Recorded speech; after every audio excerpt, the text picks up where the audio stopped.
If your daily walks feel more like a wrestling match than a peaceful stroll around the block, you're likely missing one crucial step. And it starts before even you leave the house. So in this video, I'm going to share with you the 3-step loose leash walking formula so you can turn your troublemaker into a perfect walking partner. But first, if you want to follow and remember the steps, make sure to download the guide. The link is in the description. Let's get started. Step 1 is the technique. Most people wait until they step outside and walk their dogs and then start training and fixing this problem.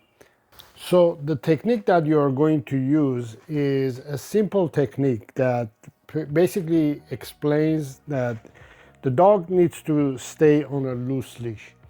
And as long as the dog is not pulling the leash, you don't need to correct the dog.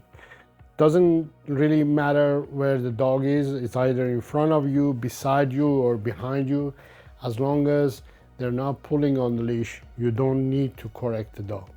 But if you need to correct the dog, the only thing that you're doing is, as you can see, she's facing there. For example, she's getting distracted with whatever it is in front of her. The way you correct her is a gentle talk to the side. Pick one of the sides and then basically call her name as well, and also say no. So for example, it's going to look like this: Annie, no. So there we go. And you pull the leash to a side, you bring the dog to you, and then try again. So that's the technique that we're using. You're not making it extreme. You want to start gentle like that. Although there are corrections, we tend to feel bad correcting our dog. In general, correction is not a good word or positive word in dog training, but you need to understand that there is correction and there is reward in dog training, in any school, in a kids school, in adults, in life in general, in nature. There is positive and negative. Obviously, there are extreme ways of positivity and negativity, and extreme ways of reward as well. But this is why you're starting inside of the house, because you don't want to put the dog in an extreme situation and then correct the dog or reward the dog in an extreme way. You want it to be a neutral way of correction. That's why you start at home, where there's low distraction. The dog is familiar with the house, with the scent and smells and everything in the house. You're not dealing with extreme situations, and these are the times that you can basically work with your dog in a more controlled environment. Controlled environment is the key. You want to have control over the environment and the situation, so therefore you get better results. But if you're outside, you don't have control over the environment and the situations that are happening outside. So that's why you start at home, and you just basically ask the dog to nicely walk on a loose leash. And you're saying, but this is piece of cake, the dog is just going to follow you in the house. Yes, that's the purpose of it. We want to make sure that we get used to this system, like mechanical system of walking a dog, which is not pulling on the leash, just walking and not doing anything extreme. Now you can do this in few ways and teach the dog to walk nicely inside and around the house.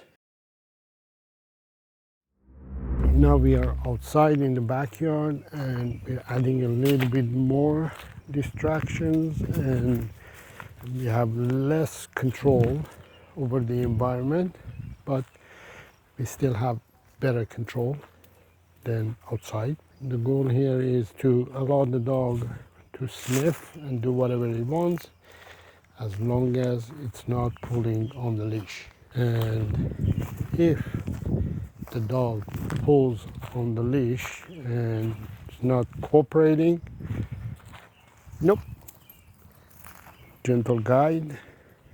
In the beginning you may have to be a little bit more extreme than this, but you and your dog need to get this done. Once you have the techniques, then we need to practice.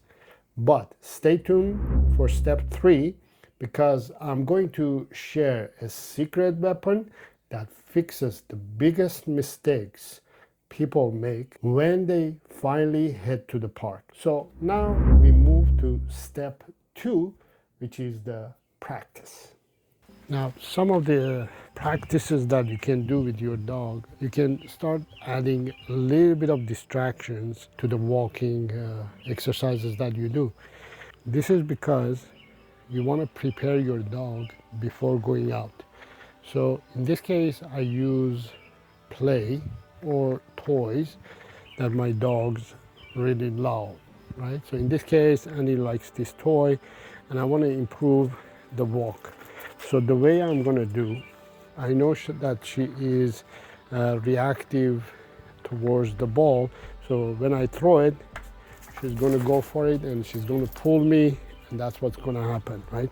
The leash is going to come off and I'm going to have a challenge. So this ball represents distractions, dogs, cats, whatever it is outside, right? So in order for me to gain control outside, I have to gain control over my dog in this environment. So here's how it will look like. Nope. Pull the leash to the side. Good girl. Go get it. Yes. All right. Drop it. Nope. So she didn't go for it, but she's not paying attention to me. She's more focused on the distraction. So therefore, we're going to say, Annie, nope. Pull the leash to the side. Bring her to us. Okay. Go for it. All right. These are the practices that we're doing. Nope. Nope. Good girl. Pull the leash to the side. Loose leash. And then we go to the distraction. I'm not saying don't go to the distraction. We're just saying go calmly. And if your dog, for example, likes to tug, you can play tug and then ask your dog to drop it. Nope. And then do the practice of loose leash walking. And if your dog does a good job, then you reward it. Yes, yes, yes, yes, yes, yes, yes, yes. Most people, what they do, they play tug like this, and then they ask the dog to give the ball or the toy. So instead, teach your dog to drop the ball or drop the toy. So, nope, nope, good, nope, good. All right. So in many ways, you can use play to reward your dog and use it as a distraction to practice loose leash walking. Basically, they usually say you want to have this J letter formed when you're walking with your dog. And if you have that J formed, as you can see, you're good. So you have to practice this over and over. Now, you might be tempted to rush outside once you've mastered these games and these techniques, but that's where step 3, the mindset, comes in. It's the difference between a one-time success and a lifetime of easy walks. The mindset I'll be talking about is the importance of building the foundation at home before walking around the block, before walking on the streets, and before hiking at the parks and going at the parks, dog parks or whatever. By building the foundation and the basics, and accomplishing step one, then we can move on walking around the block and streets, and which are basically step two. And then once we have accomplished that level, then we can move on to level three. I want to assure you that if you're struggling with your dog's walks and yourself, you're just not enjoying the walks themselves and having a hard time, I highly suggest you to skip the walks for a few days, even a week or so, and simply work on your dog to build that foundation. I guarantee you that does not harm your dog, does not make the dog to hate you and hate your relationship.